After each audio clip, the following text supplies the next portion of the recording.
Ano po ba ang SSS Annual Confirmation of Pensioners or ACOP?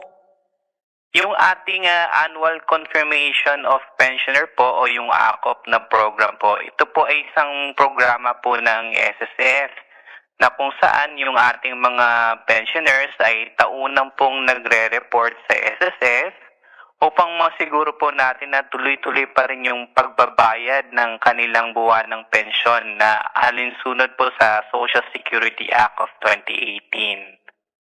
So ito po yung yearly po na dapat mag-report po yung ating mga pensioners sa SSS.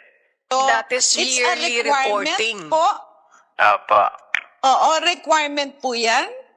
Requirement po yan, sir? Opo. Meron po tayong mga guidelines po yan na meron po mga exemption naman po na sa ating mga pensioners po yung sa pagre-report po. Panagin lang na